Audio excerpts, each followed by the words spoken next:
Good morning. In this video, we will discuss the multiple interrupts and how the CPU handles the multiple interrupts. Okay, let's assume that this is the user program. So let's say this is the user program. Okay, and these there are we are going to discuss three interrupts: interrupt one, interrupt number two, and three. Three external devices. Let's assume one may be a printer, one may a disk controller, or maybe another interrupt from another external device, or something like that. Okay, and on the top of the table, interrupt table, you may see priority 5, priority 1, priority 10. These are the priorities given to the interrupts, okay, the external devices. Fine. And here comes the interrupt vector table. So the interrupt, the beginning address of the interrupt service routines. So interrupt 1 service routine starts from address 2000. The service routine for interrupt 2 starts from 3000, and service routine for interrupt 3 starts from 4000. Okay, this is the interrupt vector table. Let's see the notes written here. Higher the number, higher the priority. So there are priorities written here. Interrupt 1 has priority 5, and then 2 has priority 1, and then last interrupt has priority 10. Higher the number, higher the priority. So interrupt 10 is having high priority. 1 means the low priority. Let's assume that the user program contains 5 instructions, and the service routines for the interrupts 1, 2, 3 also has few instructions.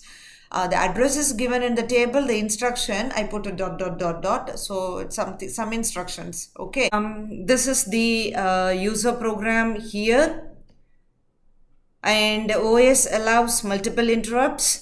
And assume that we are going to have we are planning to have 3 external devices, and let me call interrupt 1, interrupt 2, interrupt 3. So these are the devices going to interrupt the CPU while it is executing the user program, and the priority of these interrupts are given on this table, which is interrupt 1 is having priority 5, interrupt 2 is having priority 1, and interrupt 3 is having priority 10. So this is the the priority. Assume that in this question, in the note section, you can read higher the priority, higher the number means higher the priority. So priority 10 means high priority. Priority 1 is low priority. Okay then.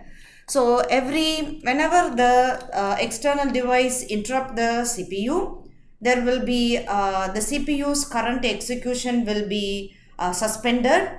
So what CPU will do, it saves the context in the stack, and then it jumps to the service routine and finish the service routine, and then comes back and resume, because it was suspending something, is it? So what it suspended, it comes back and resume. So for coming back, going to serve the service routine and coming back, and we are going to save the context in this stack. Okay, remember?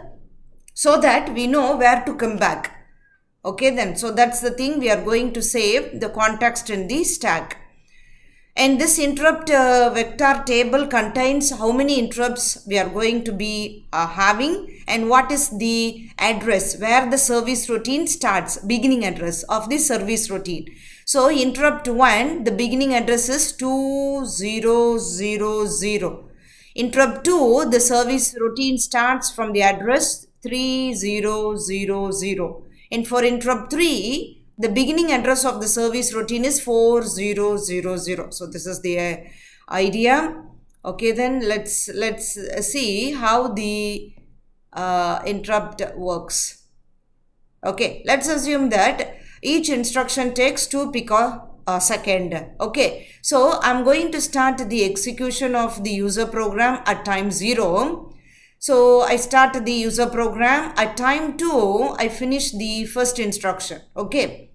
So my PC is this one, 1004.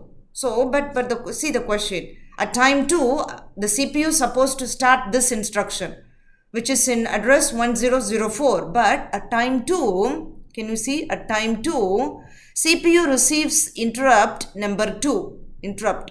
Interrupt from an external device, which I call it here number 2, this one.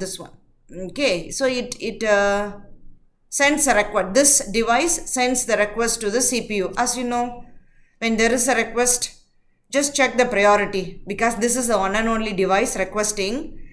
So why to check the priority? There is no point in checking the priority. If there is 2 more devices or more than 1 devices requesting, then we can compare the priority and choose the high one. This is the one and only device now requesting. So at time 2, this time at time 2, CPU goes and executes the interrupt service routine here, this one, of interrupt 1 starting from the address 300. So before it starts in executing the interrupt service routine for interrupt 2, as I mentioned, it saves the context of the current program. At where it has to come back, where it has to resume from the instruction in the address 1004. So it saves the context and then it jumps and executes. So at time 2, it starts the instruction in 3000 address. Okay, at time 2 it starts, and at time 4 it starts the next instruction 3006.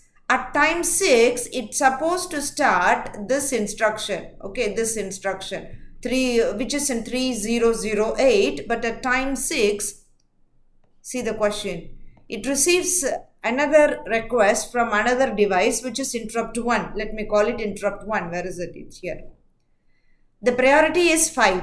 This is interrupt 1 and the priority is 5. Currently, I'm executing the interrupt service routine of interrupt, which is priority 1. Now, which is having the high priority? This one. 5 is high. So, I supposed to go and execute that one. So, now it finished this 2 instruction.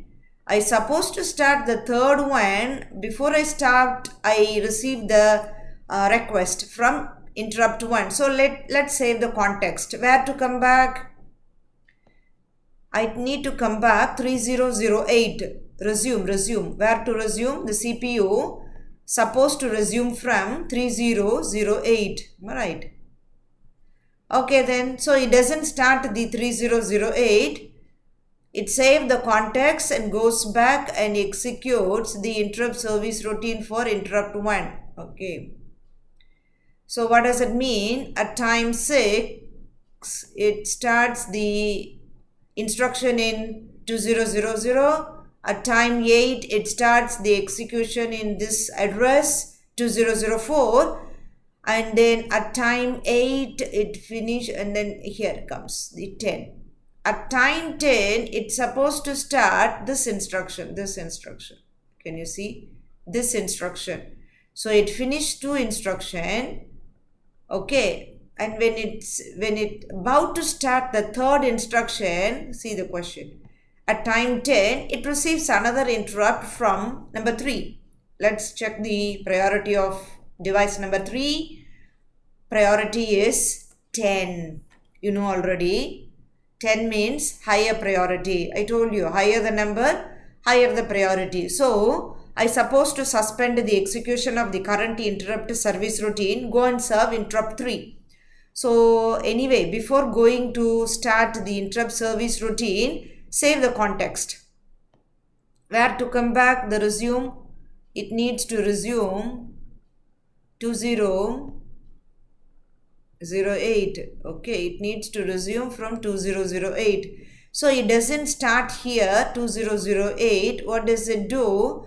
From this time it goes and executes. Let me go like this.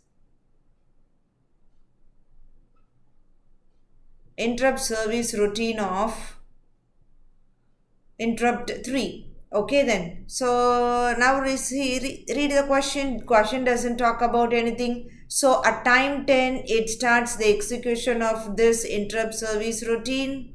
So it's at time 10. And then time 12, it starts in the second instruction. Time 14, it starts the third instruction. Time 16, it starts the fourth instruction. Okay. And then the 20, it starts the last instruction. Okay.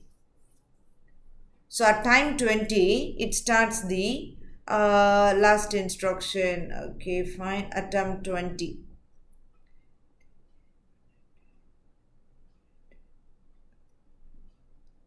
Sorry, at time 20, it finished the execution of the last instruction. So after finishing with interrupt 3, where to go back? Where to go and resume? Which one to resume? Because it's halfway in this priority 1 interrupt service routine, halfway in priority for 2, interrupt 2, interrupt 1, and then the user program is also halfway done. So after finishing this, where to go back? Check the stack. What address it is on the top? 2008. Pop out. This one pop out. Okay. 2008. So you need to continue the 2008 here. So at time 20, it finishes it. So time 20, it starts this instruction. And at time 22, this one. At time 24, it finishes. Time 24, this service routine is finished. Now, which one to continue? Resume back. Check the stack. So, go to the address 3008. Resume the execution. So, at time 24, it goes and starts the execution of this instruction in service routine for the interrupt 2. Time 24, and then it continues. At time 26, it starts this instruction. At time 28, it starts the last instruction. At time 30, it finished the last instruction. Now where to go? At time 30, where to go? Check the stack. Go to the instruction in address 1004 here. So at time 30, it starts this instruction. At time 32, the next instruction, and at time 34, another instruction.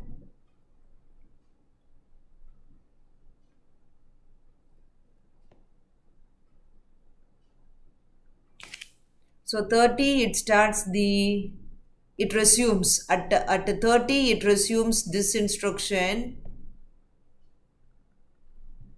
At 32, it continues here. It starts the next instruction. At 34, it starts this instruction. At time 34. At time 36, it starts the last instruction. Because I told you, assume every instruction needs two cycles.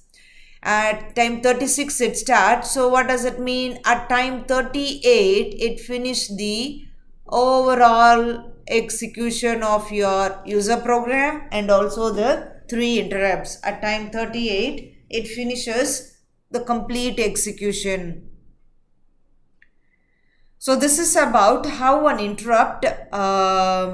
how the user program and the interrupt service routines were handled by the CPU while the operating system supports multiple interrupts. Okay. Thank you.